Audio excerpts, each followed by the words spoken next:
The rust-red dust of Ceti Alpha 9 coated everything in a layer of absolute misery. But to Princess Vale of the Ethelgard Empire, it was merely the backdrop for overwhelming, suffocating boredom. She was a god walking among fragile dirt grubbers, and she was desperate for a distraction.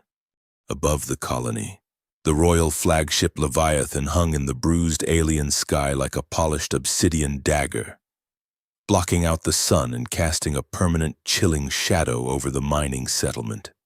This was supposed to be a standard tribute collection. The Ethelgard Empire owned this sector, and the humans who scratched a living out of the rock were required to hand over 30% of their refined quantium yields just for the privilege of continuing to breathe.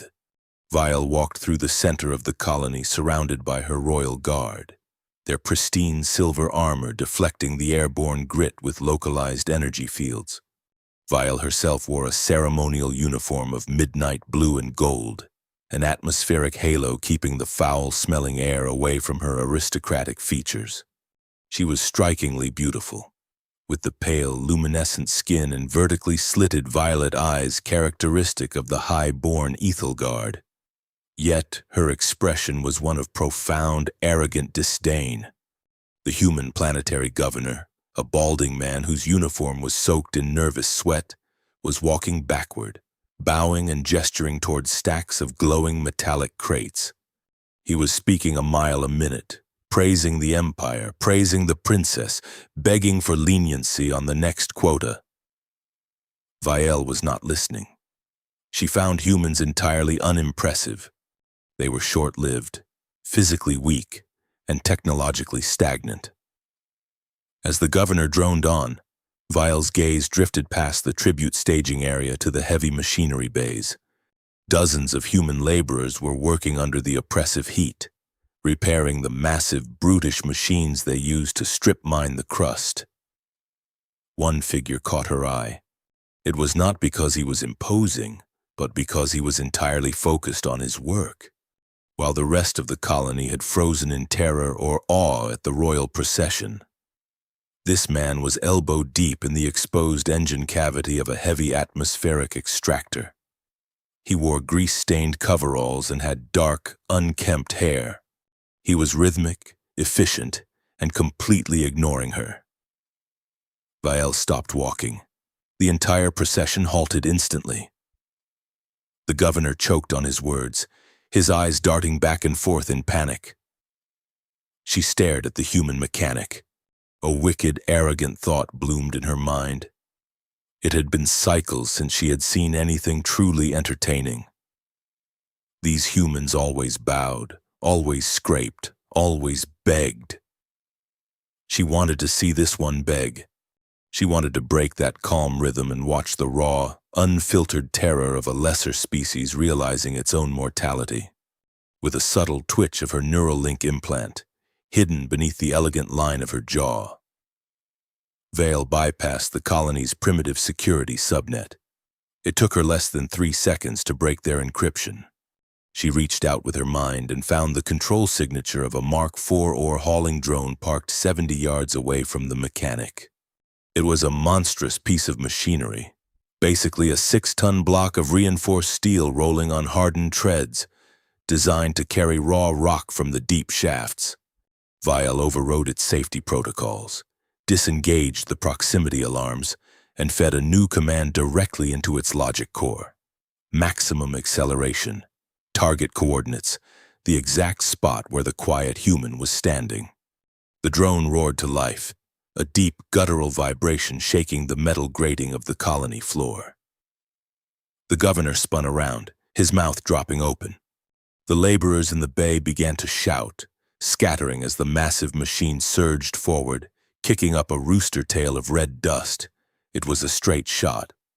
The drone accelerated, its heavy treads chewing up the ground, bearing down on the mechanic with unstoppable momentum. Vielle crossed her arms, a small, cruel smile playing on her lips. She waited for the moment he would look up.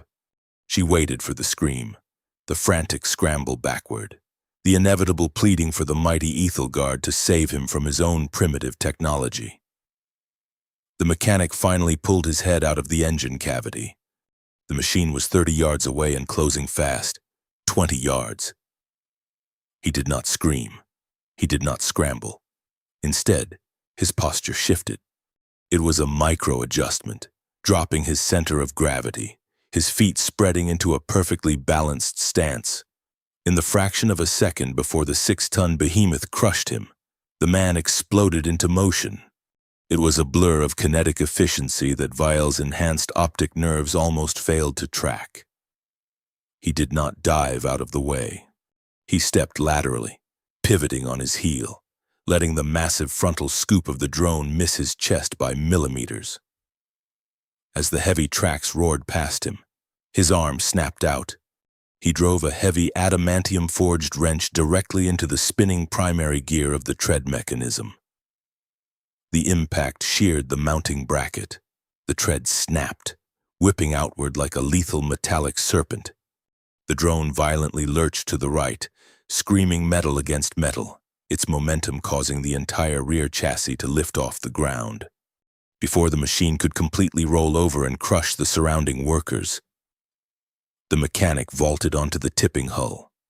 He moved with a heavy, fluid grace that defied human biological constraints. His hands tore off a bolted maintenance panel as if it were made of wet paper. He reached inside the sparking cavity, his fingers finding the main plasma manifold.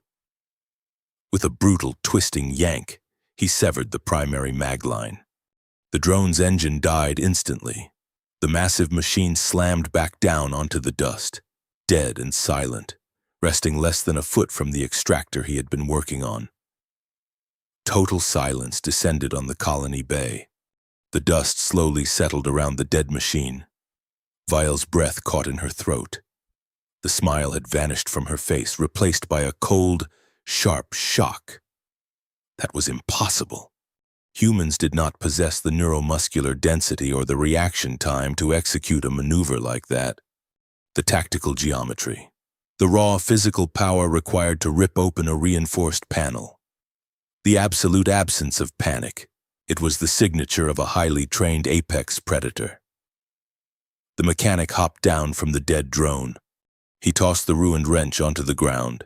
He wiped his hands on a greasy rag, his breathing perfectly steady. Then, he looked up and locked eyes directly with the princess. His eyes were a pale, icy blue, and they held no fear, no reverence, and no surprise. He looked at her with the weary annoyance of a man swatting a bothersome insect. He knew exactly what she had done, and he was completely unimpressed. A hot thrill of genuine intrigue raced down Vile's spine. The suffocating boredom was gone, entirely obliterated by the sudden glaring anomaly standing in the dirt. Who was this creature? How did a backwater grease monkey possess the combat reflexes of an elite Ethelgard Voidstalker? She stepped forward, leaving the babbling governor behind. Her royal guards instantly flanked her, their hands resting on the hilts of their plasma blades. Vile stopped 10 feet from the man, taking in his rough, unimposing exterior. "You," Vile commanded, her voice amplified and translated by her halo field, carrying crystal clear across the silent bay. "What is your designation?" The mechanic finished wiping his hands, tucked the rag into his back pocket, and met her gaze. "Jax." "Jax," she repeated, tasting the harsh, primitive syllable. "You just exhibited an incredibly rare survival reflex for your species. You destroyed colony property, but you saved your own life. Fascinating." "The drone malfunctioned," Jax said evenly. His voice was low, carrying a slight rasp. He did not bow. He did not avert his eyes. "Lucky I was standing near the emergency shutoff." It was a blatant lie, delivered with terrifying calm. Vale felt her pulse quicken. He was hiding something massive beneath that grime. "Indeed, a profound malfunction," Vile said, her tone dripping with aristocratic authority. She turned her head slightly to her lead guard. "Commander, secure this human. He will accompany us back to the Leviathan. The planetary governor gasped, finally finding his courage. Highness, please, with respect, Jax is my chief engineer. We need him to maintain the extractors for your tribute. Vile did not even look at the governor. The Empire is claiming him. Consider it a cultural study. The tribute quota remains unchanged. If you fail to meet it, I will burn this colony from orbit. 2 royal guards stepped forward, towering over Jax in their silver armor. They reached out to seize his arms.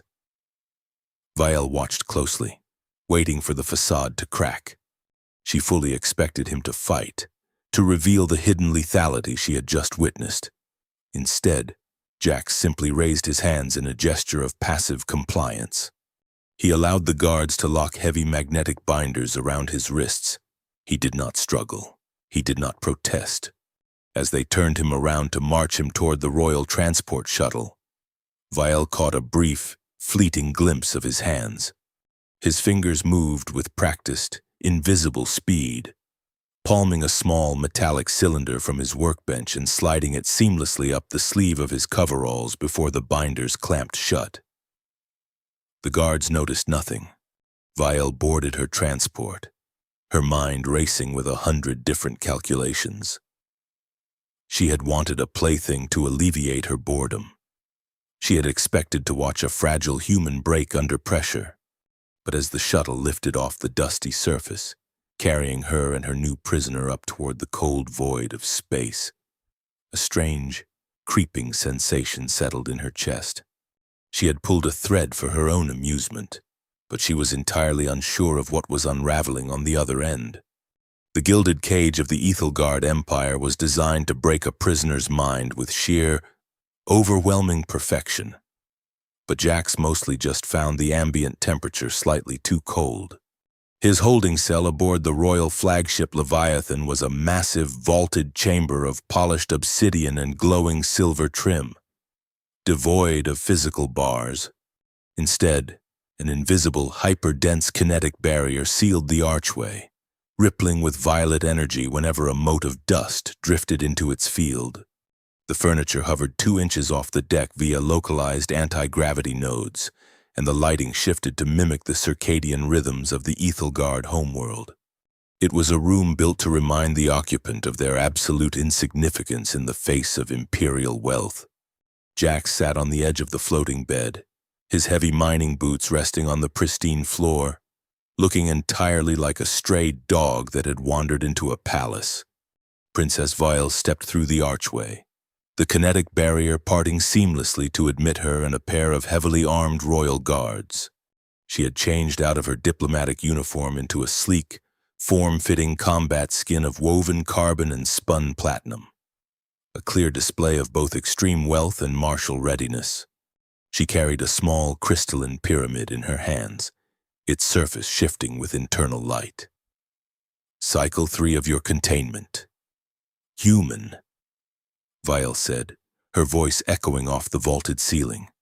And yet, you have not paced the room. You have not tested the barrier. You have not requested sustenance, nor have you begged for your release. Are you malfunctioning, or simply lacking the cognitive capacity to understand your peril? I figured the barrier would cook my nervous system if I touched it, Jax replied, leaning back and resting his elbows on his knees. And I ate a nutrient bar before your heavy machinery tried to flatten me. I am perfectly fine, Princess. Though the air recyclers on this deck have a distinct rattle, you might want to get your engineers on that. Vale's eyes narrowed, the vertical slits pulsing slightly in the dim light. She held out the crystalline pyramid. It detached from her hand and floated toward Jax, stopping exactly at his eye level. This is a synaptic labyrinth, Vile explained, her tone dripping with condescension. It is a standard cognitive assessment used for our junior fleet officers. It measures spatial reasoning, threat adaptation, and multi-dimensional logic. The penalty for an incorrect neural input is a mild, non-lethal electrical shock to the cerebral cortex. I want to see how your primitive primate brain processes advanced Ethelgard geometry. Jax stared at the floating pyramid. It was projecting a dense, holographic maze of shifting geometric shapes, constantly reconfiguring itself. It was a beautiful, terrifying piece of technology. Pass, Jax said flatly. It is not a request, Vile snapped, taking a step forward. You will engage with the device. I am attempting to understand the anomaly I witnessed on the colony. You possess physical reflexes that defy human biology. I will know if your mind matches your body, or if you are merely an accidental mutation. Jax sighed, the sound heavy with the weary exhaustion of a man dealing with a petulant child. He reached out and grasped the floating pyramid. The moment his bare fingers touched the crystal, the holographic maze flared a brilliant, angry red. The device sensed a foreign, unauthorized biological signature and immediately initiated its penalized function. A sharp crack of electricity arched from the crystal directly into Jax's palm. A jolt designed to drop a grown Ethelgard soldier to their knees in agony. Jax did not even blink. He did not drop the pyramid. His expression remained entirely neutral as the electricity grounded out harmlessly through his forearm. Vile froze, genuine shock breaking through her aristocratic mask. The royal guards behind her shifted uneasily, their hands dropping to their plasma rifles. You have a fundamental flaw in your security architecture, Jax said, his voice completely level as he examined the glowing device. That you rely on pain compliance, but pain is just a localized neurological response. If you sever the psychological reaction to the stimulus, the mechanism becomes entirely useless. With a quick, brutal squeeze of his hand, Jax crushed the crystalline pyramid. The hyperdense Ethelgard technology shattered into a dozen dull, lifeless fragments that clattered onto the obsidian floor. The holographic maze vanished. Test concluded, Jax said, brushing the crystal dust from his palms. Your officers must be incredibly soft if that little static shock scares them. Vile stared at the broken fragments on the floor, a complex storm of frustration, anger, and undeniable fascination raging behind her violet eyes. She had brought him aboard to mock him, to dissect the anomaly, to prove the absolute superiority of her bloodline. Yet, in every interaction, this dirty, unassuming human managed to casually deflect her authority with an infuriating wall of dry stoicism. He was not reacting to her script. He was rewriting it. You are a remarkably arrogant creature, Vile said softly, her voice losing its booming theatrical quality. Do you realize I could have you vented into the void with a single spoken command? I do, Jax replied, but you will not. You are bored. Princess, your empire is too big, your enemies are too weak, and you are desperately looking for something that will not simply break when you squeeze it. Venting me would ruin your fun. Vile's jaw tightened. He had read her with terrifying accuracy. She turned on her heel, the kinetic barrier parting for her. We are hosting a diplomatic banquet for the sector governors this evening. You will remain in this cell. Perhaps isolation will teach you the reverence you so clearly lack. Have fun at your party, Jax called out as the barrier snapped shut behind her, sealing him back in the quiet luxury of his cage. Deep within the cavernous surveillance nexus of the Leviathan, another set of eyes was watching the interaction. Lord Krill, a high commander of the Ethelgard military and Vale's cousin, stood on the command dais with his hands clasped behind his back. He wore the severe, angular armor of the Imperial Vanguard, his face scarred from a dozen suppressed rebellions. She plays with her food, Krill said, his voice a low, gravelly sneer. The Empire teeters on the edge of economic collapse. The outer colonies burn with sedition, and our future Empress collects stray humans for her amusement. Her fixation is temporary.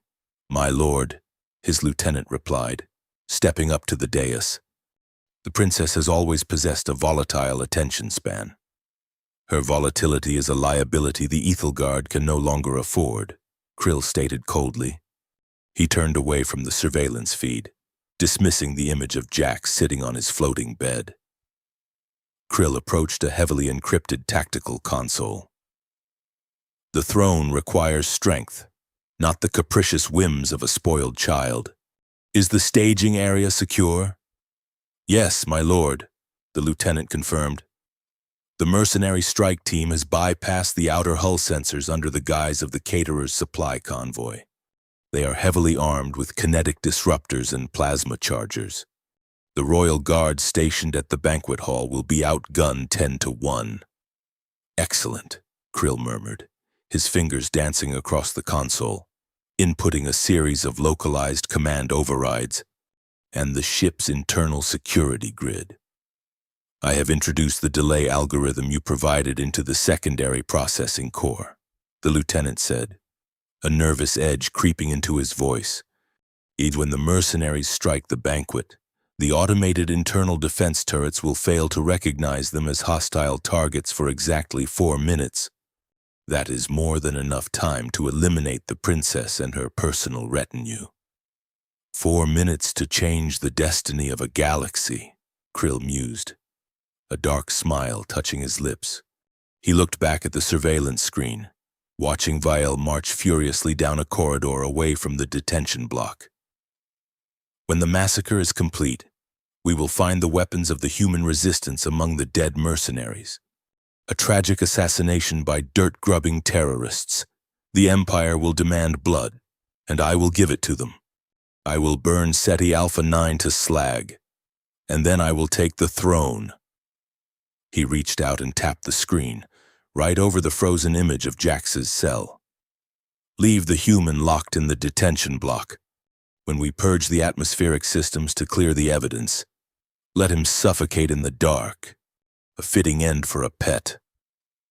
Back in his gilded cage, Jax waited until the ambient lighting shifted to a deep, simulated twilight, indicating the ship's artificial night cycle.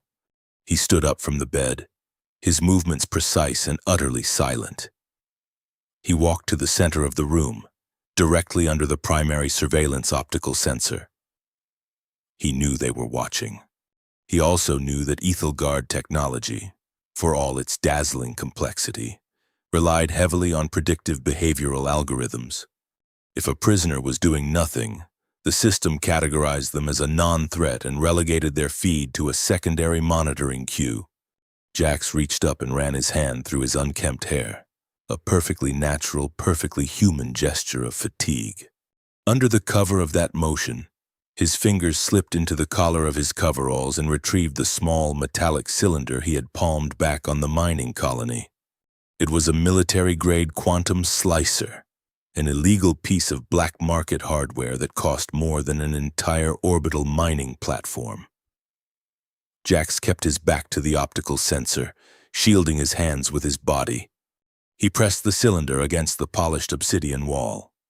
Tiny, microscopic filaments extended from the tip of the slicer, biting into the seamless metal and interfacing directly with the Leviathan's deep-level fiber-optic nervous system.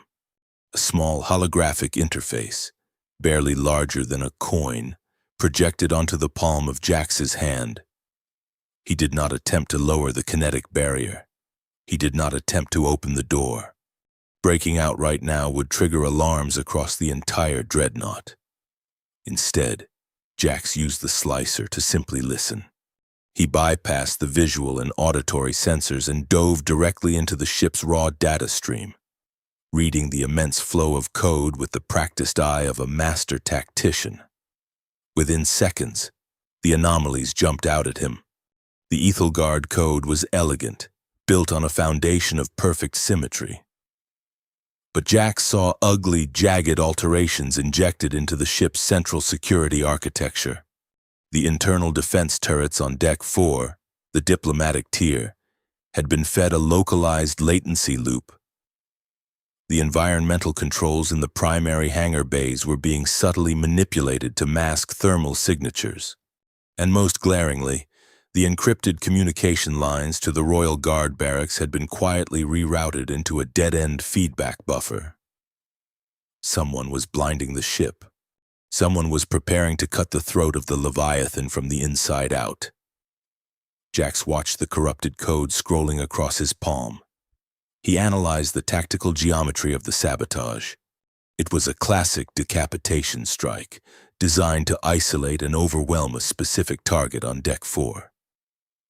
The target was obvious. The princess was hosting her banquet there. Jax withdrew the slicer, the tiny filaments retracting instantly. The wall remained completely unmarked. He slipped the device back into his collar and returned to the floating bed, sitting down with a heavy sigh.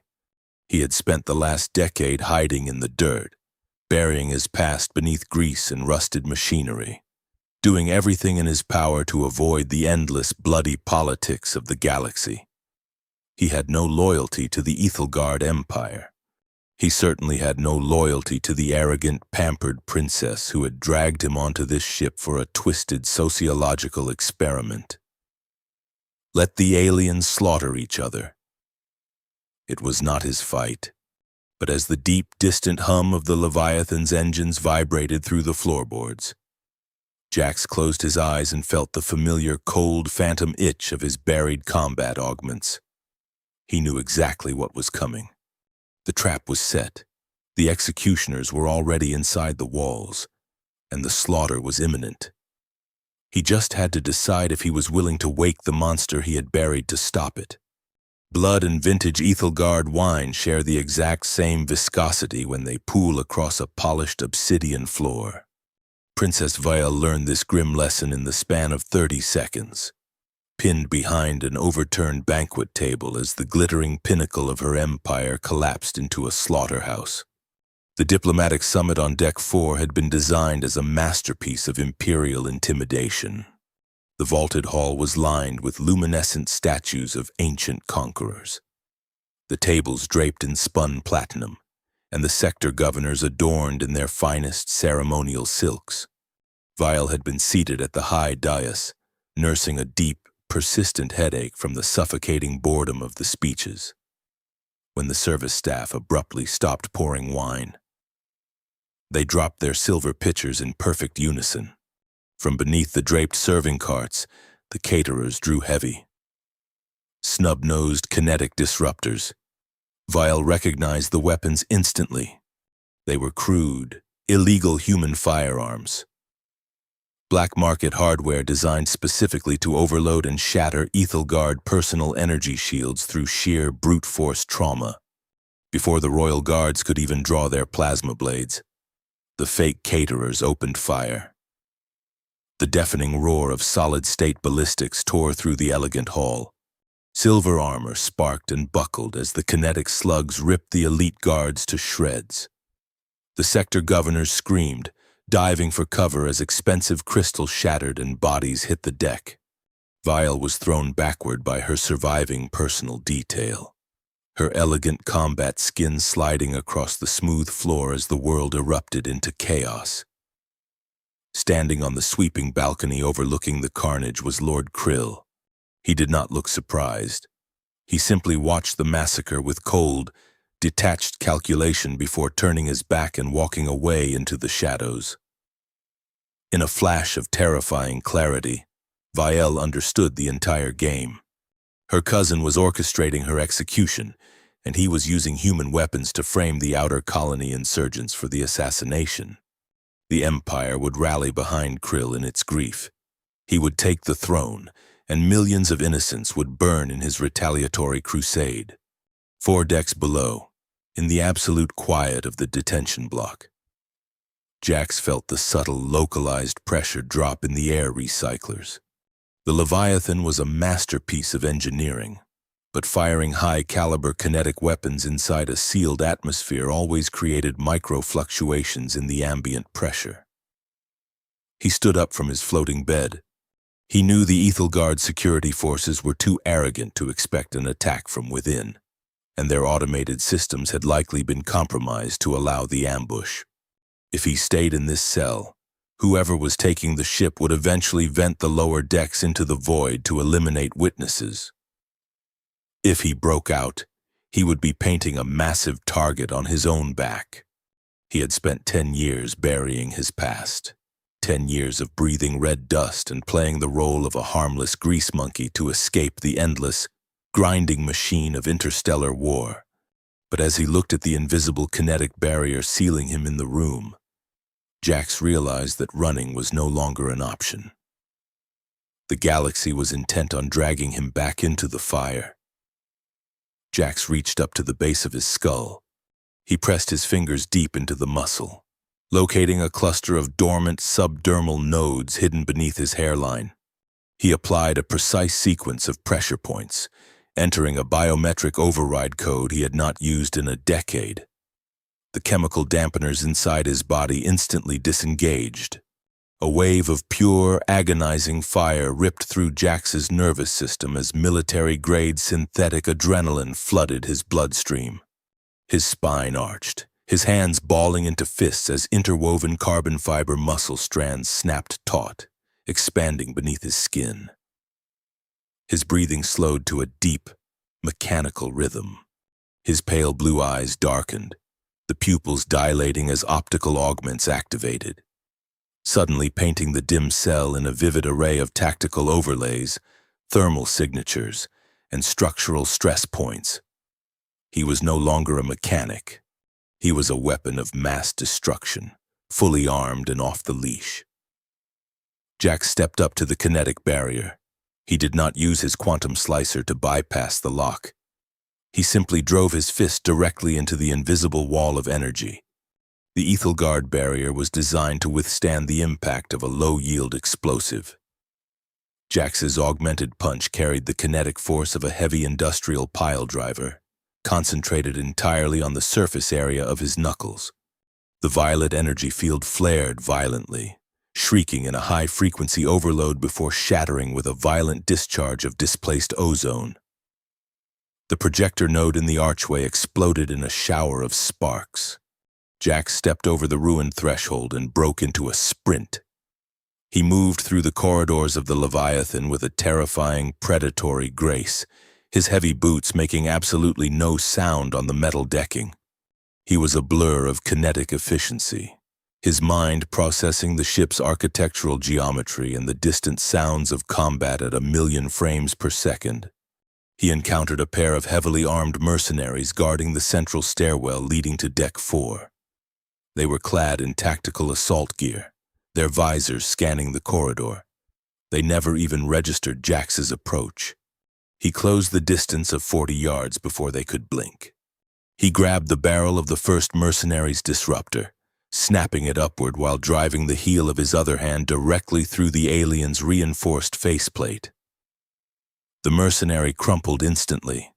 Without pausing his forward momentum, Jax caught the falling weapon, spun, and fired a single slug through the throat of the second guard. He dropped the empty weapon and took the stairs 3 at a time. In the banquet hall, the surviving royal guards made their final stand. It lasted exactly 5 seconds. The strike commander, a towering reptilian brute scarred from 100 outer rim conflicts, stepped over the bodies of the Ethelgard elite. He raised his heavy kinetic disruptor and pointed it directly at Vale's head. Vale knelt in the blood and spilled wine, her violet eyes wide with defiance, refusing to beg. She waited for the executioner to pull the trigger.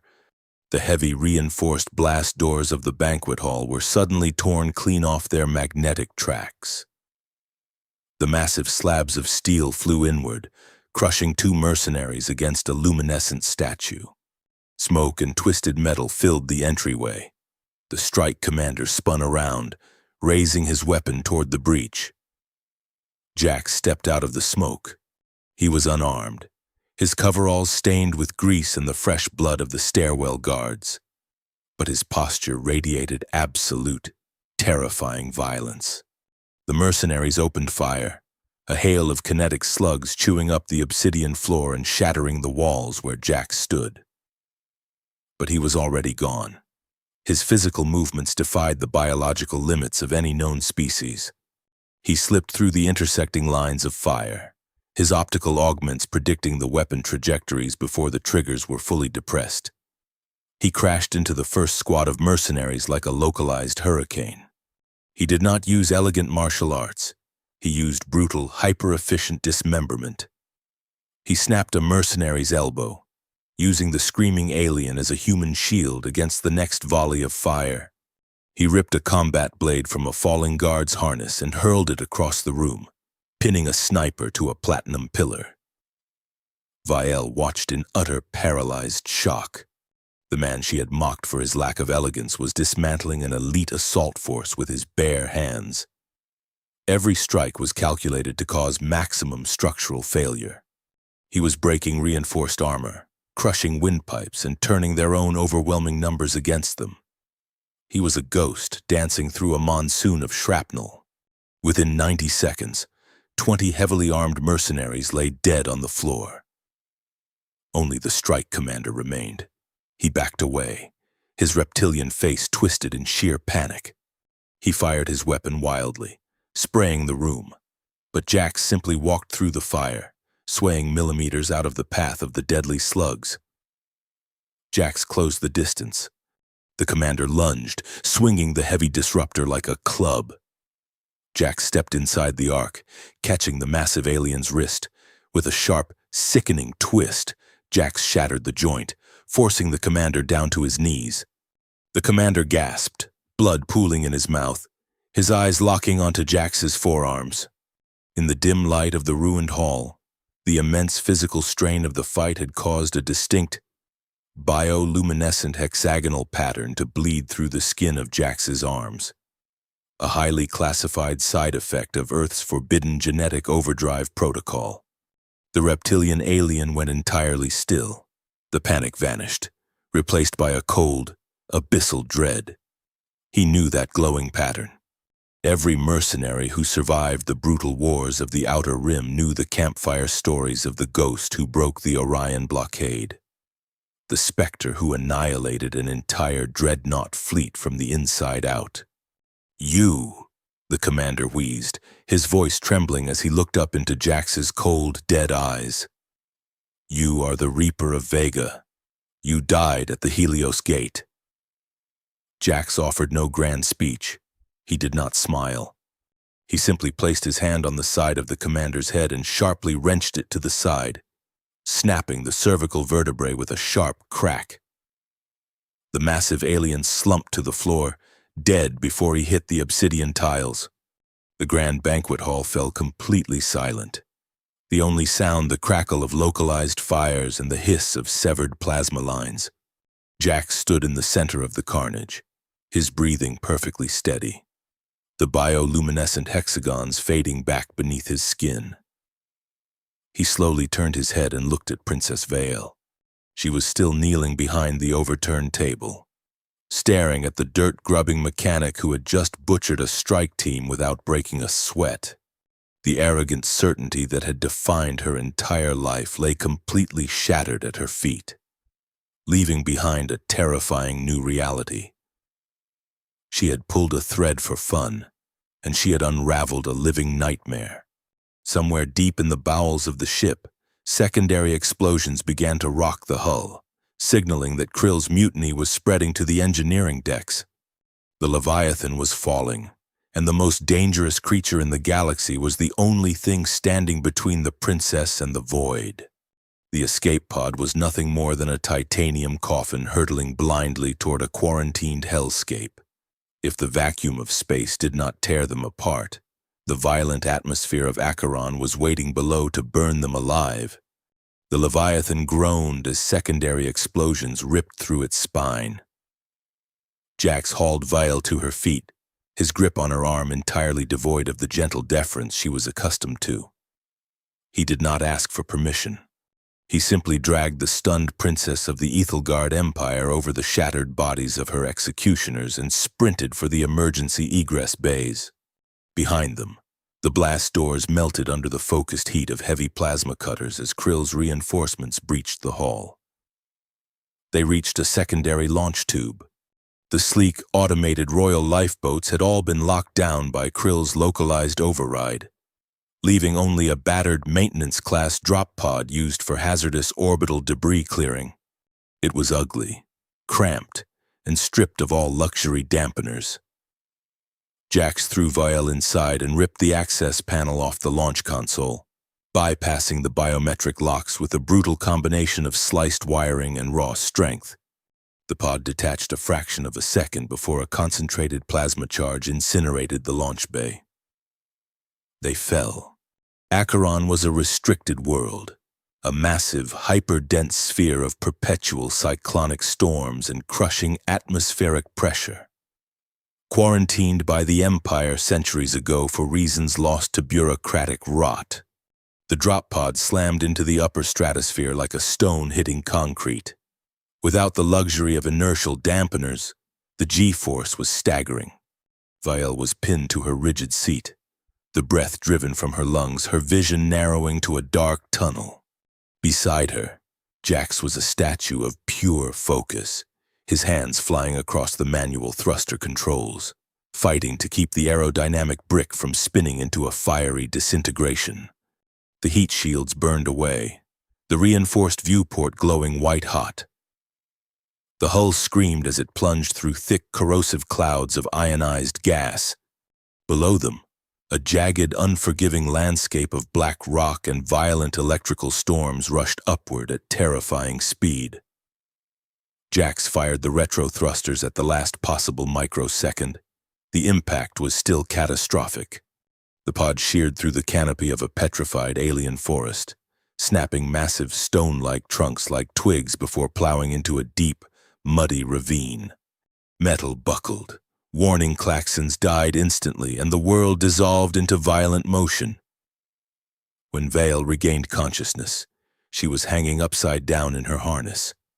The pod was half buried in thick metallic-smelling mud, tilted at a severe angle. Cold. Driving rain lashed through a massive crack in the hull, instantly chilling her to the bone. Her elegant combat skin, designed to deflect plasma bolts and regulate temperature, sparked uselessly, its power core ruptured by the crash.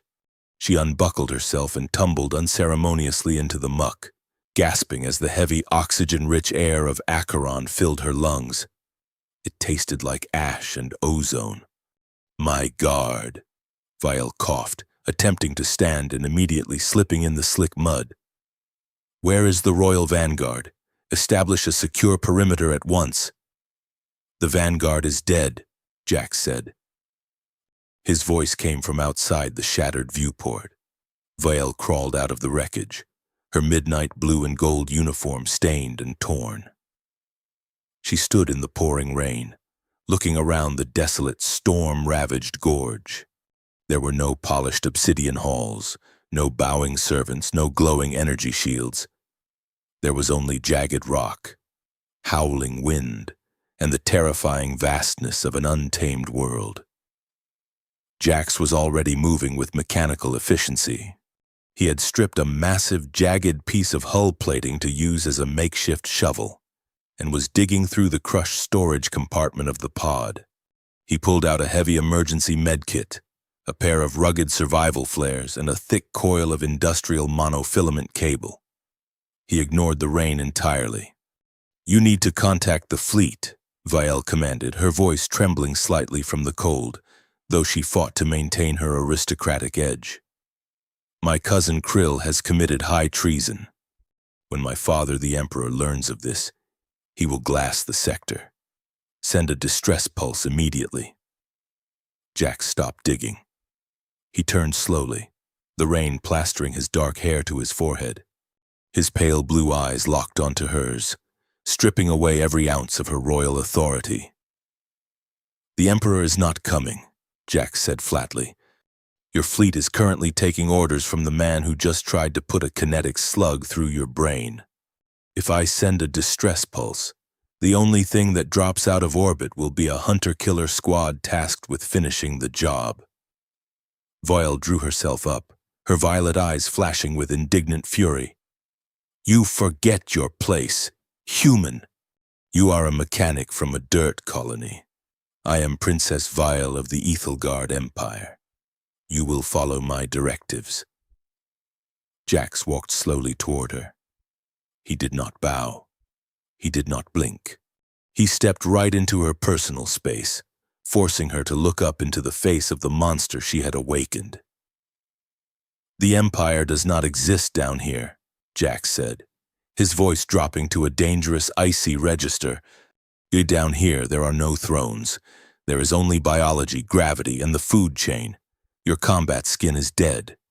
Your royal blood will not stop you from freezing to death in the next 2 hours. And your titles will not prevent the local fauna from tearing you into very small, very aristocratic pieces." He grabbed her by the shoulder and turned her forcefully to face the dark, towering tree line of the petrified forest. Lightning flashed, illuminating the jagged terrain. "I am the only reason you are still breathing," Jax continued, his grip unyielding. "From this second forward, you do exactly what I tell you, exactly when I tell you to do it. If I say walk, you walk. If I say hide, you bury yourself in the mud and you do not make a sound. If you argue with me, I will leave you here for the scavengers. Do we have an understanding?"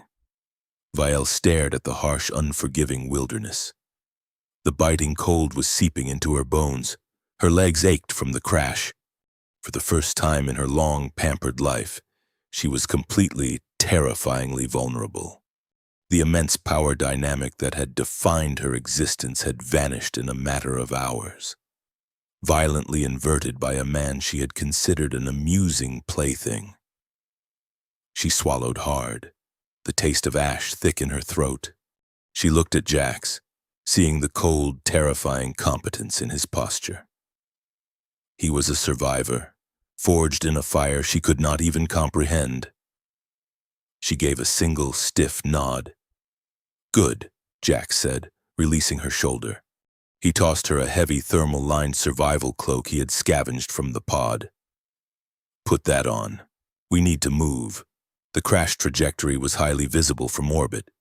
"Krill will send search parties to confirm the kill." Vile caught the cloak.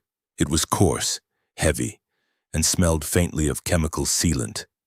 It was the most undignified garment she had ever touched. She pulled it tightly around her shivering shoulders, a stark contrast to her ruined platinum armor.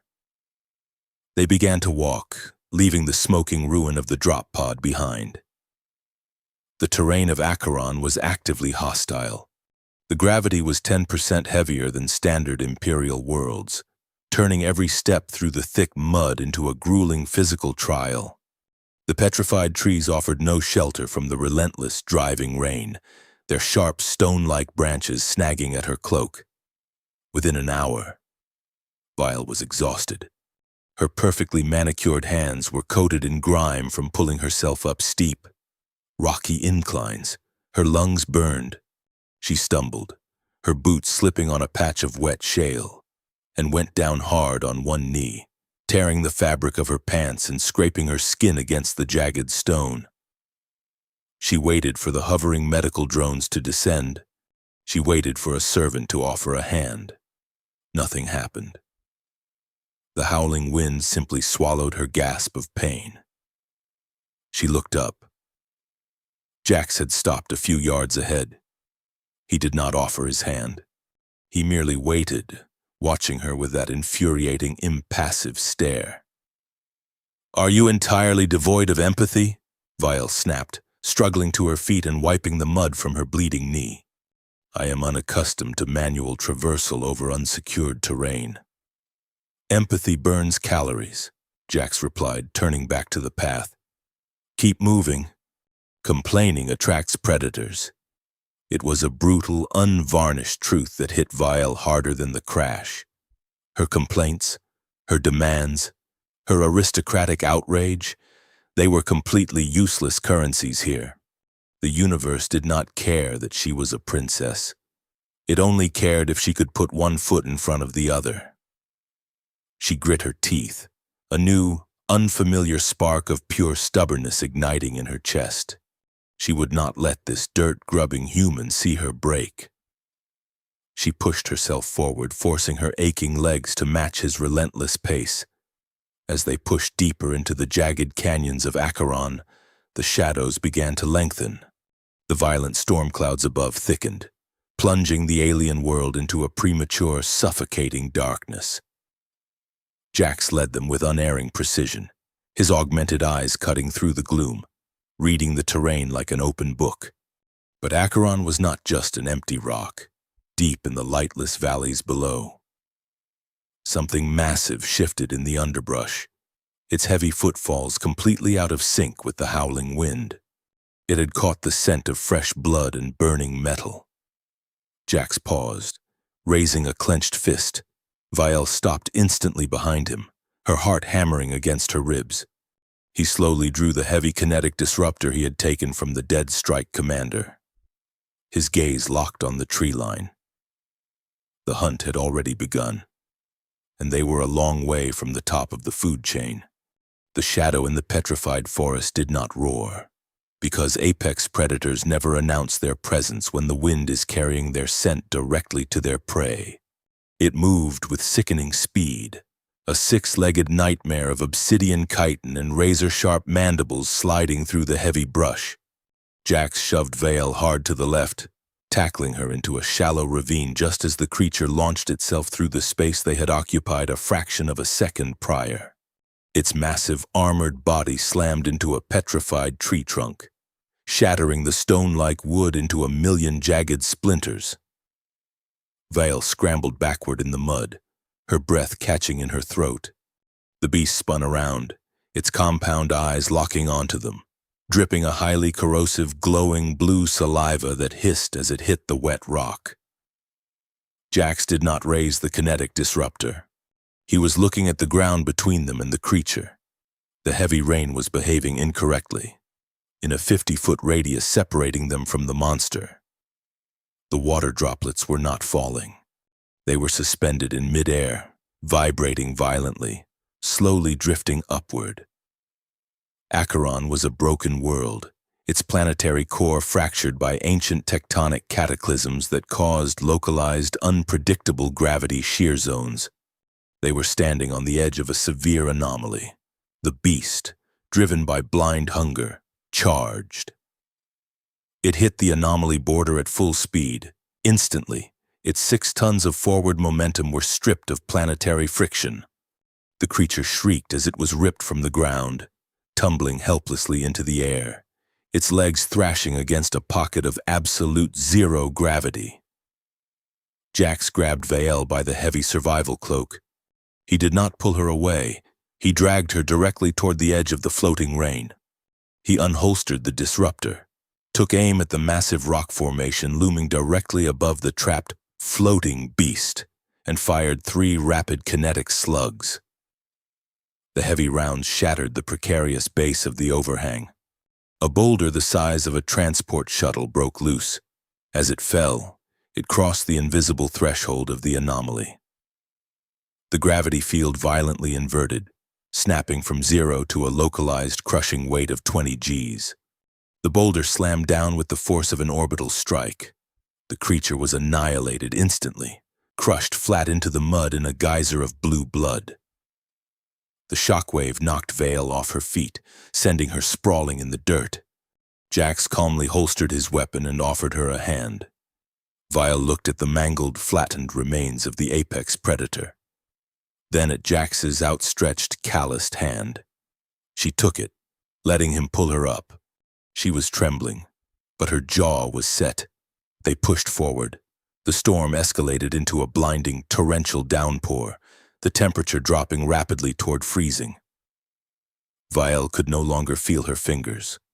Her aristocratic pride was entirely consumed by the raw, primitive need to simply survive the next hour. Just as her legs threatened to give out completely, the jagged canyon opened into a massive, recessed crater. Vielle stopped, wiping the freezing rain from her eyes. Rising from the center of the crater, half buried in centuries of hardened mud and petrified vines, was a mountain of dull, brutalist steel. It was a warship, but it bore absolutely no resemblance to the sleek, obsidian elegance of Ethelgard design. It was a jagged, scarred monolith built purely for absorbing catastrophic damage. Jack stared at the rusted hull, a complex shadow falling over his pale eyes. They navigated the treacherous descent into the crater, reaching a massive recessed airlock on the lower flank of the wreck. The outer doors were jammed open by a thick layer of petrified roots. Jax led them inside, moving through a dark, echoing decontamination corridor that smelled of ancient dust and stale ozone. The howling wind was instantly muffled, replaced by the heavy tomb-like silence of dead metal. Vial leaned against a rusted bulkhead, sliding down to the floor, her breathing ragged. She was soaked, freezing, and exhausted. Jax walked to a corroded wall panel. He wiped away a thick layer of grime, revealing a primitive glass-screened biometric scanner. He peeled back the heavy survival cloak and pressed his bare palm against the cracked glass. Deep beneath the floorboards, a heavy mechanical groan echoed through the ship.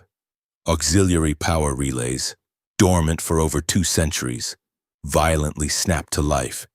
A string of dim amber emergency lights flickered on down the length of the corridor, illuminating the scarred, brutalist architecture of the ancient vessel. Vial stared at the lights, then looked up at Jax. The exhaustion momentarily gave way to sharp, aristocratic suspicion. Ethelgard historical archives state this sector was quarantined before humans achieved faster-than-light travel, Vale said, her voice echoing in the metallic hallway. This is an Earth vessel, and you just interfaced with its command network using your biological signature. You are not a mechanic, Jax. Jax turned his back to her. He peeled off his soaked coveralls, leaving him bare-chested in the freezing air, wringing the freezing water from the heavy fabric. Vial's eyes widened. She had expected scars, but she was entirely unprepared for the reality of his physique. His back and shoulders were laced with thick, jagged lines of surgical bioports, metallic nodes grafted directly into his spine. Between his shoulder blades, burned into his skin with agonizing precision, was a heavy black barcode and the insignia of a winged sword shattered perfectly in half. I was a mechanic for the last 10 years, Jax said, his voice dropping into a flat, emotionless register. Before that, I was commander of the 7th Tactical Vanguard. We called this ship the Tartarus. He turned around, pulling a dry, moth-eaten canvas jacket from an open supply locker and slipping it on. You are a genetically engineered vanguard. Vial breathed, the pieces rapidly locking into place in her mind. She had read classified Imperial briefings on the forgotten human wars. You are a product of the Icarus Protocol. Earth bred super soldiers to fight the deep space colonial rebellions, then executed them all when the war ended to hide the evidence. They tried to execute us, Jax corrected quietly. He sat down on a rusted supply crate opposite her. We fought for Earth. We held the Orion lines for 6 years against a coalition of heavily armed separatists. We bled for the politicians in the core worlds who wanted the colonial mining rights secured. We believed we were the shield of humanity. Jax leaned forward, resting his elbows on his knees, his pale eyes staring a hole into the steel deck. When the treaties were signed, those same politicians realized that an army of heavily augmented, traumatized apex predators was a massive liability to their new era of peace. They branded us war criminals. They framed us for the orbital bombardment of a civilian sanctuary, an atrocity they ordered, and then they sent the fleet to hunt us down. The Tartarus was the last dreadnought to fall. It went down over this rock, taking a dozen hunter-killer cruisers with it. Vial listened, completely captivated by the raw, unvarnished history pouring from the man in front of her. She was a princess born into absolute power, taught from birth that ruling was a divine right, a flawless tapestry of imperial glory. I ordered my remaining crew to abandon ship, Jax continued. I engaged the manual descent thrusters and brought the burning hull down into this storm. I stripped my rank, burned off my primary neural link, and walked away into the outer colonies. I let the universe think the Reaper of Vega burned up in the atmosphere of Acheron. I chose to be a ghost rather than a monster. The silence stretched between them, heavy and profound, broken only by the distant muffled drum of the storm against the hull. Vial looked at her own hands, still coated in the red mud of Acheron. A terrifying parallel was drawing itself in her mind. The Ethelgard Empire was built on the exact same foundation of lies, betrayals, and slaughtered innocents. Her cousin Krill had just attempted to murder her to secure the throne, perfectly willing to frame random human colonists for the crime. She had always believed her empire was pure, civilized, and superior. My cousin is doing to me what your leaders did to you, Vial said softly. The aristocratic haughtiness finally completely gone from her tone. He is building his power on a foundation of fabricated enemies. Power is a parasite, princess, Jax replied, looking up to meet her violet eyes. If you do not control it, it will eventually hollow you out and wear your skin. You thought you were invincible on that flagship. You thought you could provoke a random laborer just to watch him squirm. That arrogance blinds you. A throne built on lies eventually becomes a tomb, and your cousin is currently burying the entire galaxy alive. Vial did not argue. She could not. The truth of his words cut deeper than the freezing wind outside. She had been foolish, petty, and blind to the rot festering in her own family. She looked at the man she had treated as a plaything, realizing the immense, terrifying weight he carried. He was a king without a crown, a legend hiding in the dirt, and he was the only reason she was still breathing. We cannot stay hidden here forever, Vial said, her voice finding a new, quiet strength. Krill will not stop searching. He needs my body to prove I am dead. If he rules the Ethelgard, thousands of worlds will burn. I know, Jax said. He stood up, walking toward a heavy reinforced blast door at the far end of the corridor. This ship is dead, but its heart might still have a pulse. There is a deep space quantum communicator buried in the primary engineering deck. If we can bypass the fried relays, we can punch a signal through the atmospheric interference and broadcast Krill's treason to the entire Imperial Armada.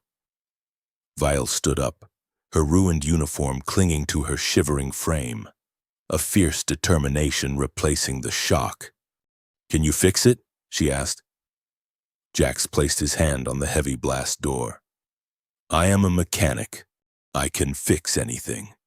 He forced the massive steel door open with a brutal shove, revealing a pitch-black descent into the bowels of the dreadnought. But we have a problem, Jax added, peering into the dark abyss. The Tartarus went down fighting, which means the automated internal defense grid was never formally deactivated. And those turrets do not care that I used to give the orders. The belly of a dead Earth dreadnought is less like a tomb and more like a massive, unexploded ordnance waiting for a single spark to detonate. Navigating the lightless, labyrinthine corridors of the Tartarus required a terrifying level of precision, and Jax was no longer allowing Vial to simply follow in his shadow if she was going to survive the next 24 hours. The pampered heir to the Ethelgard throne needed to learn how to fight in the dirt. They reached a collapsed armory on the 5th subsurface deck. The heavy blast doors had been warped by centuries of tectonic pressure, leaving a gap just wide enough for them to squeeze through. Inside, racks of decaying energy rifles lay ruined by atmospheric moisture. Jax bypassed the advanced weaponry entirely, walking over to a sealed, heavy-duty kinetic lockbox in the corner of the room. He forced the locking mechanism with a salvaged pry bar, pulling out a massive, archaic ballistic sidearm. It was a blocky, heavy piece of dark steel, completely devoid of sleek lines or glowing power cells. He turned and tossed the weapon directly at Vial. She caught it awkwardly, her arms dropping under the sheer, unexpected density of the metal. "An Earth-forged Mark VII kinetic hand cannon," Jack said, shining his shoulder-mounted tactical light on her. "No genetic locks, no biometric safeties, no plasma cells to leak. It operates via a contained chemical explosion that throws a half-inch slug of depleted uranium at hypersonic velocities. It is loud, it is heavy, and it kicks like a dying star." Vial stared at the crude weapon in her hands. She turned it over, wrinkling her nose at the smell of ancient gun oil and cordite. "This is entirely barbaric. It lacks any semblance of elegance. Ethelgard plasma focusers vaporize the target seamlessly. This archaic contraption looks like it would shatter my wrist before it hit an enemy." "Elegance does not drop an armored assassin at close range," Jax replied, walking up to her. He stepped into her personal space, his hands reaching out to adjust her grip. "Your plasma weapons are built for clean duels and royal parades. This was built to tear massive holes through reinforced bulkheads. Grip it higher." He placed his hands over hers. Vial felt the rough, calloused texture of his skin against her own, the latent heat radiating from his heavily muscled frame. A strange, unfamiliar static sparked in her chest, entirely unrelated to the freezing temperature of the armory.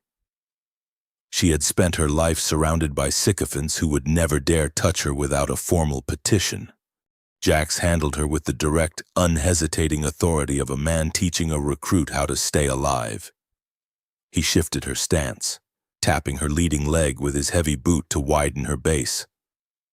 "Square your shoulders. If you stand like a fencer, the recoil will put you flat on your back. Absorb the shock through your core. Keep both eyes open." Vial swallowed hard, trying to ignore the sudden proximity of his jaw to her ear. She leveled the heavy weapon at a rusted humanoid training dummy standing at the far end of the firing range. "Squeeze," Jax commanded. "Do not anticipate the blast." Vial pulled the heavy trigger. The resulting concussion was a physical blow to her senses. The enclosed armory amplified the explosive discharge, a deafening wave of pressure that punched the air right out of her lungs. The heavy steel pistol bucked violently in her hands, a fierce mechanical violence she had never experienced. At the far end of the room, the rusted training dummy simply ceased to exist above the waist.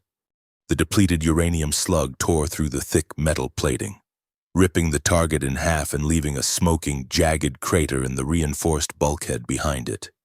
Vial lowered the weapon slowly, her ears ringing, the smell of burnt powder stinging her nostrils. She looked at the smoking barrel, then at the devastated target, and finally up at Jax. A slow, highly inappropriate smile spread across her face.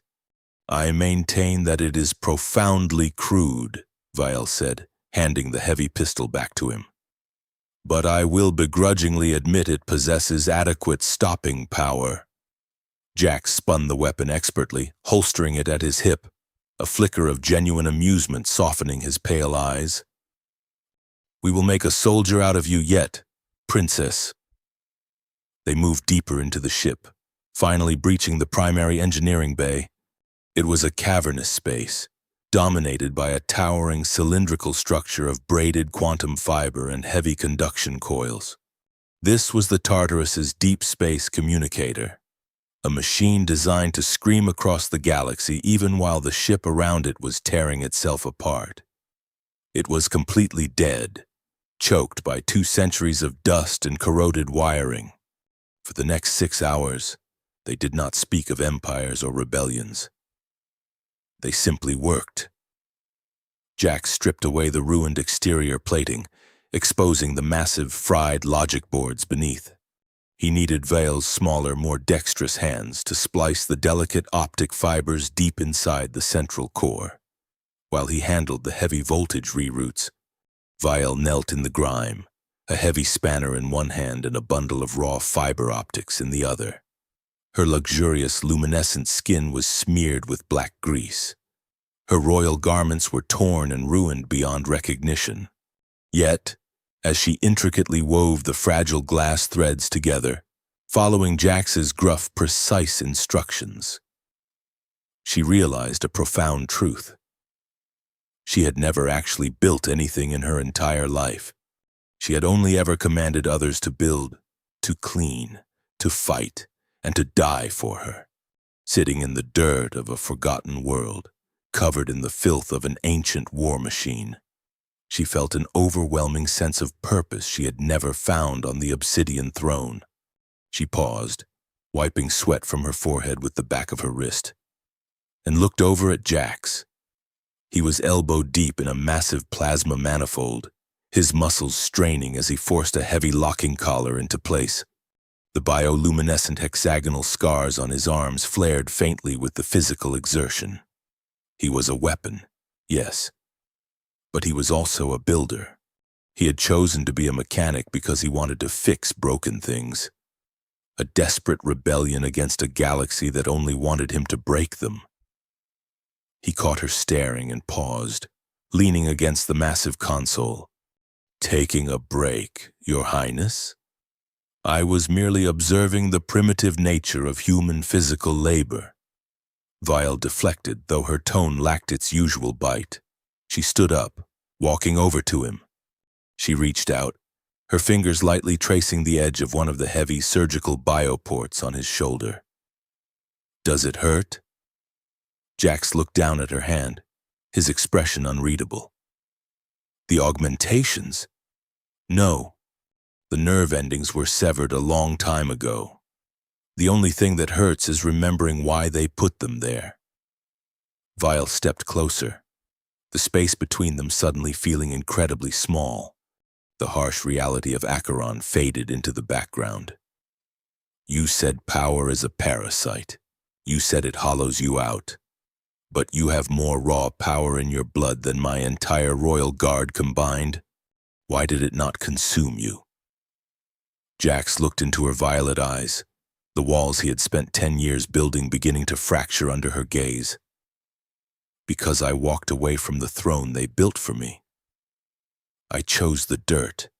You have to decide if you are willing to do the same. Vial, when we send this signal, the galaxy will come looking for its princess. You have to decide what kind of ruler steps out of this grave." Vial did not answer with words. She leaned forward, closing the final distance between them, and pressed her lips to his. It was a kiss born of absolute chaos, tasting of ash, rain, and motor oil. It was not the polished diplomatic affection of the Ethelgard court. It was desperate, fierce, and entirely genuine.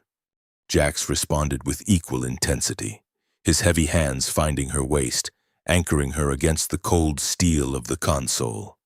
In the belly of a dead warship, surrounded by the ghosts of a forgotten war. The princess and the Reaper forged a bond stronger than any imperial treaty. A sharp, metallic clatter broke the moment. A heavy power relay slipped from its housing, striking the deck. Jax pulled back, his breathing slightly elevated, a rare, genuine smile touching the corners of his mouth. "We should finish the splice before the storm floods the lower decks." Vial nodded, her cheeks flushed, a renewed fire in her eyes. "Let us wake up your ship, Commander."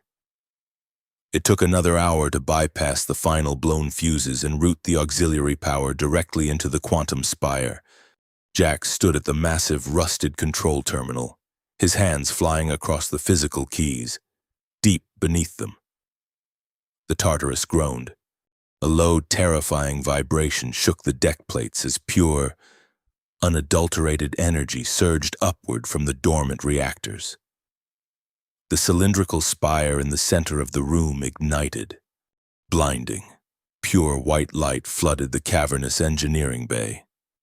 The massive conduction coils hummed with a deafening frequency, shaking the dust from the vaulted ceiling. Vile covered her eyes, awestruck by the sheer brute force power of the archaic human technology. "The uplink is established," Jax shouted over the roar of the machine. "The planetary interference is severe, but the spire is burning right through it. Input your access codes." Vale stepped up to the terminal. She keyed in her royal cipher, appending the raw data stream Jax had sliced from the Leviathan's deep-level nervous system. It contained the irrefutable proof of Lord Krill's sabotage, the localized latency loops, and the unauthorized mercenary boarding codes. She drafted a brief, lethal message to the High Admiralty of the Ethelgard fleet, condemning her cousin to death for high treason and confirming her own survival. She slammed her hand down on the execution key. The quantum spire shrieked, firing a compressed, hyper-dense packet of information straight up through the miles of rock, through the violent atmospheric storms of Acheron, and out into the cold void of space. "Signal away," Jax confirmed, watching the archaic monitors scroll with green confirmation text. "Now we just wait for the Loyalists to trace the ping and bring a drop ship." Vale let out a long, shuddering breath, the immense weight of the last 24 hours finally beginning to lift. She had survived. She had outplayed her cousin. She turned to Jax, ready to formulate a plan for their extraction. Before she could speak, the massive terminal violently flashed red. The triumphant hum of the quantum spire abruptly cut out, replaced by a harsh, staccato warning klaxon. The green text on the monitors was instantly overwritten by a wave of aggressive crimson code. Jax slammed his hands onto the console, his augmented eyes scanning the chaotic data stream. His jaw tightened into a rigid line. "What is it?" Vile demanded, stepping forward. "Did the signal fail to reach the Armada?" "It reached orbit," Jax said, his voice dropping to a terrifying, absolute calm. "But the Loyalists are not the ones answering. Krill did not just leave ships to scan for wreckage. He left a blockade. They caught the transmission, isolated the origin point, and jammed the outbound relay." Vile's blood ran cold. "They know exactly where we are." Jax looked up from the screen, his pale blue eyes hardening into chips of ice. He reached down to his hip, his hand resting on the heavy grip of the earth-forged hand cannon. "They do," Jax said. "A heavy hunter-killer corvette just broke low orbit. They are dropping drop pods directly into the crater above us. Krill sent his elite." The massive steel walls of the dreadnought seemed to shrink around them. The hunters had arrived, and there was nowhere left to run. An orbital drop pod does not land. It impacts with the concussive force of a localized earthquake. Tonight, it was raining heavy armor on the rusted graveyard of Acheron. The Ethelgard blood-sworn were the most feared executioners in the Empire. Bio-enhanced zealots heavily augmented with cybernetic reflexes and loyal only to Lord Krill. Their commander, a deeply scarred veteran named Valus, stepped out of the smoking crater left by his pod.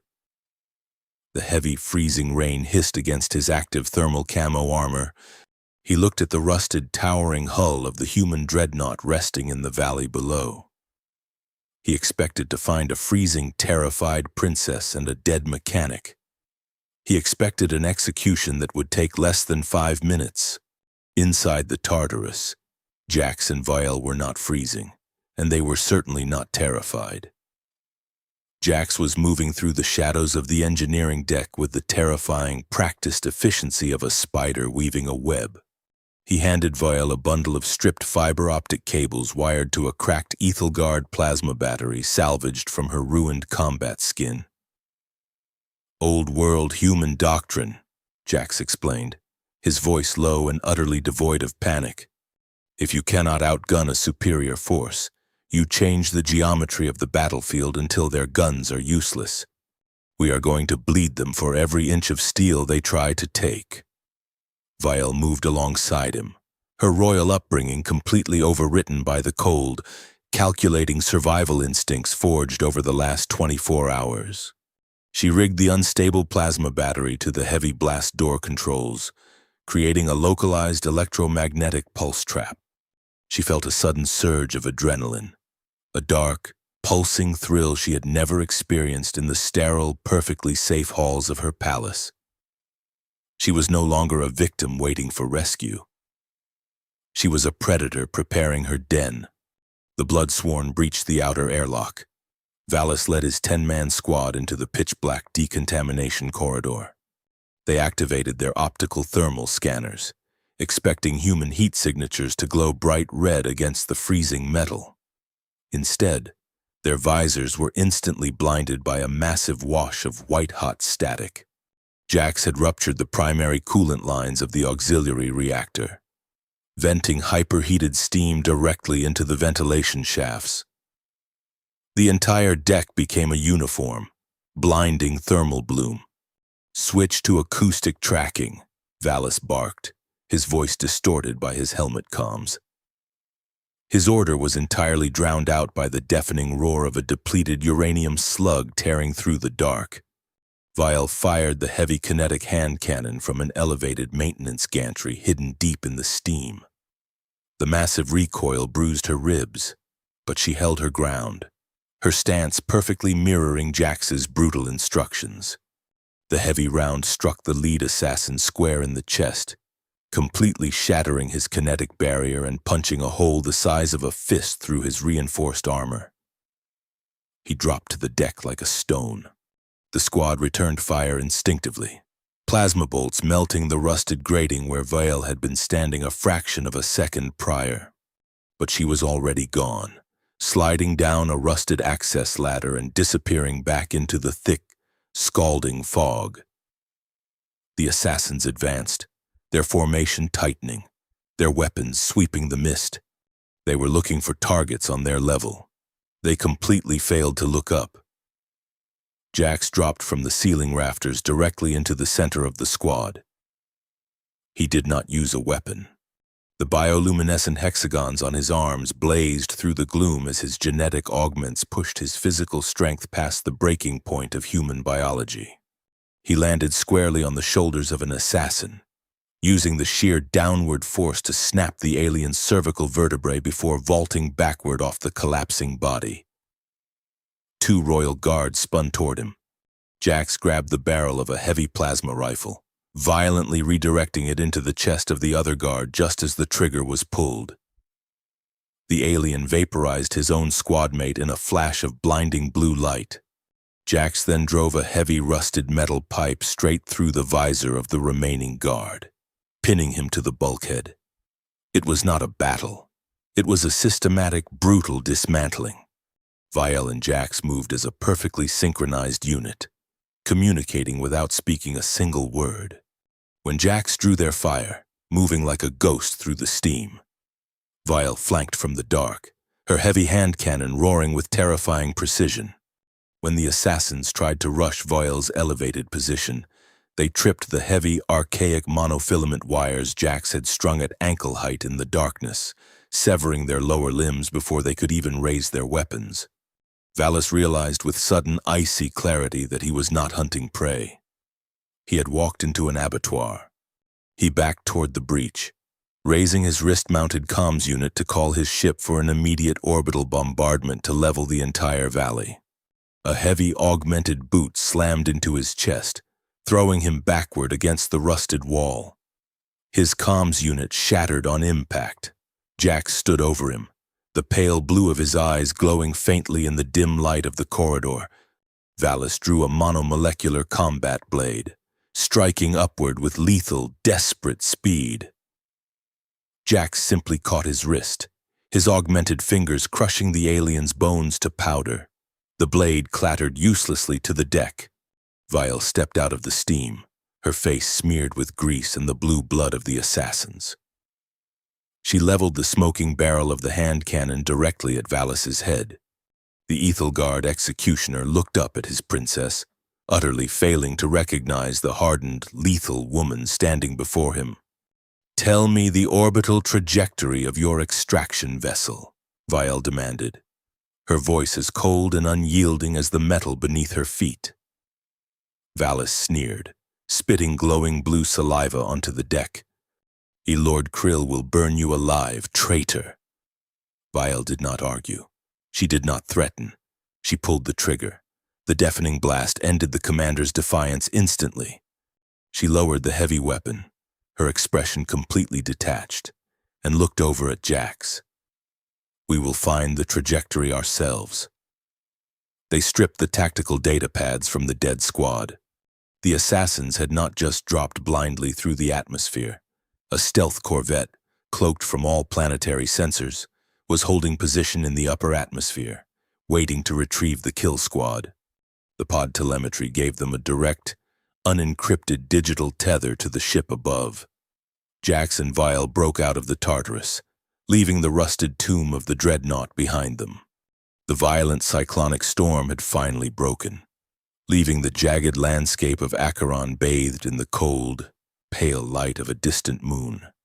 They followed the telemetry signal up the sheer rock face of the crater, their bodies moving with the unified rhythm of seasoned veterans. Resting on a high plateau, shimmering slightly as its active camouflage struggled against the residual moisture in the heavy air, was the stealth corvette. It was a sleek, lethal dagger of a ship, heavily armed and completely untraceable by standard Imperial radar. They did not formulate a complex infiltration plan. Jax bypassed the exterior ramp sensors with his quantum slicer in under 10 seconds. The pair slipped inside the pressurized airlock, moving like phantoms through the pristine, obsidian corridors of the Ethelgard vessel. The skeleton crew of flight engineers and navigators never stood a chance. Jax cleared the lower decks with terrifying speed, striking from the shadows and leaving broken bodies hidden in maintenance alcoves before alarms could even be triggered. Vile moved directly to the bridge, her hand cannon drawn, securing the command center with the ruthless efficiency of a born conqueror reclaiming her domain. Jax stepped onto the bridge, wiping blue blood from his knuckles with a rag. He took the pilot's seat, his hands flying across the sleek holographic controls with the practiced ease of a fleet commander. The corvette's engines hummed to life, a deep, powerful vibration that resonated in their bones. Vile stood behind him, looking at the primary tactical display projecting the massive, heavily fortified blockade of Lord Krill's armada hanging in orbit above them. They were one tiny, cloaked ship against the combined might of an interstellar empire. But as she watched Jax prep the hyperdrives, preparing to fly straight into the jaws of the enemy, she felt absolutely no fear. They are expecting this ship to dock with the flagship to deliver my severed head, Vile said, a dark, dangerous smile curving her lips. Then we should not disappoint them, Jax replied, engaging the primary thrusters and gripping the flight yoke. Let us go show your cousin exactly what happens when you wake the dead. The stealth corvette lifted off the rock, perfectly silent, perfectly invisible, and angled its nose toward the stars. It carried the galaxy's worst nightmare directly back to the throne room. But what Lord Krill completely failed to realize was that the deadliest weapon on board that ship was no longer the genetically modified super soldier. It was the princess who had finally learned how to pull the trigger. Reclaiming a stolen empire does not begin with grand speeches or sweeping armadas. It begins with the absolute, terrifying silence of a perfectly executed breach. The stolen stealth corvette slipped through the defensive perimeter of Lord Krill's blockade like a ghost drifting through a graveyard. By using the exact encrypted telemetry signature of the assassin squad's extraction vessel, Jax bypassed the Leviathan's outer defense grid without triggering a single proximity alarm. The small ship slid gracefully into the flagship's secondary auxiliary hangar, its active camouflage rippling away only after the heavy magnetic docking clamps had securely locked into place. Inside the grand throne room on the upper decks, Lord Krill was currently orchestrating the greatest deception in the history of the Ethelgard Empire. Standing on the polished obsidian dais, bathed in the glow of 100 luminescent statues, he was broadcasting his coronation to trillions of citizens across the galaxy. He spoke of tragedy. He painted a masterful, sorrowful picture of his beloved cousin Vielle, assassinated by ruthless human terrorists from the outer colonies. He raised his fists, promising a crusade of vengeance that would wipe the dirt-grubbing insurgents from the cosmos and secure a new era of absolute Ethelgard dominance. Down in the dim, pressurized airlock of the auxiliary hangar, the boarding ramp of the stealth corvette lowered with a quiet hiss. Jax and Vielle stepped out onto the polished metal decking. Jax looked at her, his pale blue eyes reflecting the cold auxiliary lights. A silent nod passed between them. It was time to tear the palace down. They split up, heading in opposite directions. Jax moved with predatory intent toward the primary engineering deck, a salvaged plasma blade hooked to his belt and his military-grade quantum slicer palmed in his hand. The Ethelgard military was about to find out exactly why the Earth Super Soldier program was classified as a galactic war crime. He dropped through a ventilation shaft directly into the central command nexus of the flagship. 20 heavily armed loyalist guards patrolled the glowing multi-tiered core, their weapons drawn and their sensors actively sweeping the room. Jax did not use the shadows. He did not attempt to sneak past them. He walked right out into the open, his heavy boots echoing on the metal grating. The guards spun around, raising their heavy kinetic disruptors. Jax pressed his fingers to the base of his skull. He disengaged the final set of chemical dampeners in his spine, fully unleashing the raw, unfiltered power of the Icarus Protocol. A wave of agonizing heat flooded his veins. The bioluminescent hexagons blazed across the skin of his forearms, glowing with the terrifying intensity of a dying star. He did not simply fight them, he unmade them. He became a blur of kinetic violence, moving exponentially faster than their advanced targeting algorithms could process. He vaulted over a volley of plasma fire, landing heavily on the chest of the lead guard and driving his knee completely through the alien's reinforced kinetic barrier. He ripped a heavy disruptor from falling hands, using it as a crude, brutal bludgeon to shatter the visors of the next two guards in a single, fluid arc. Every strike was calculated for maximum structural failure. He was breaking elite soldiers with his bare hands, showcasing a terrifying mastery of anatomical leverage and sheer, overwhelming force. Within 90 seconds, 20 of Krill's finest royal guards lay broken on the deck. Jax did not even pause to check the bodies. He stepped up to the massive, glowing central core, driving his quantum slicer directly into the primary logic board. He did not just hack the system. He injected a predatory, cascading digital virus he had designed a decade ago during the Orion Wars. Deep within the Leviathan, warning sirens shrieked. Instantly, every single ship in Krill's massive blockade lost weapon targeting, localized life support, and propulsion. The entire armada was paralyzed, dead in the water, locked down by a ghost they thought had burned up in the atmosphere of Acheron. Back in the Grand Throne Room, Krill raised the Imperial scepter high above his head. The broadcast was at its emotional peak, the aristocracy weeping on cue for the cameras. The massive, reinforced obsidian blast doors at the far end of the hall did not simply open. They were blown completely off their tracks by a concentrated thermal charge, the heavy slabs of metal crashing down onto the pristine floor and shattering the luminescent statues. Thick, acrid smoke billowed into the grand hall. The aristocrats shrieked, scattering like frightened insects. The broadcast cameras automatically swiveled to capture the breach, beaming the image to every screen in the Empire. Vielle walked out of the smoke. The image transmitted to the galaxy was jarring and absolute. She was not wearing the midnight blue and gold silk of a pampered royal. She wore a torn, mud-stained canvas jacket over the ruined, blackened remnants of her combat skin. Her aristocratic face was streaked with engine grease and the glowing blue blood of the assassins sent to kill her. In her right hand, She gripped the massive, archaic, earth-forged kinetic hand cannon. In her left, she held the monomolecular combat blade she had taken from the corpse of Valus. Krill's face contorted in sheer, unadulterated panic. The scepter slipped from his grasp, clattering onto the obsidian dais. He pointed a trembling finger at the entryway, screaming for his personal elite vanguard to cut her down. 4 towering royal guards rushed her, their energized plasma pikes humming with lethal intent. Yesterday, Vael would have cowered and waited for someone to save her.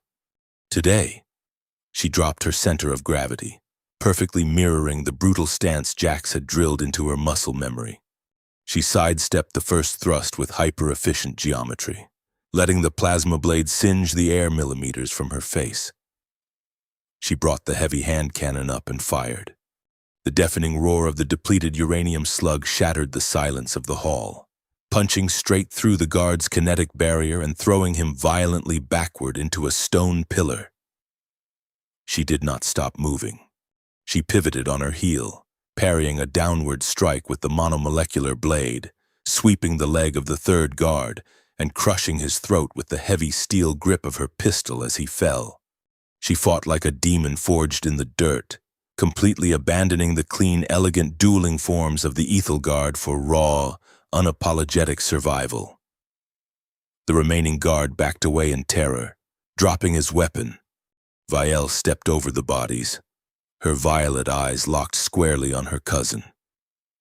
She began to speak, and her voice carried a new, terrifying weight that echoed across the live broadcast feed. She systematically exposed the parasite of Krill's ambition. She detailed the sabotaged internal security grid, the human mercenaries hired to frame the innocent colonists of SETI Alpha 9, and the elite hit squad sent to butcher her in the frozen mud of Acheron. She spoke with a raw, undeniable moral authority, explaining to her trillions of subjects that true power is not built on fabricated enemies or the blood of the innocent. A throne built on lies is nothing more than a tomb waiting to be sealed. Krill drew a sleek plasma sidearm from his hip in a final, desperate act of treason. Vael did not flinch. She raised the heavy hand cannon and fired one final time. The massive kinetic slug shattered Krill's weapon and obliterated his right shoulder, sending him collapsing to the floor in a screaming heap of ruined armor and shattered pride. The grand throne room fell deathly silent, save for the pathetic groans of the traitor.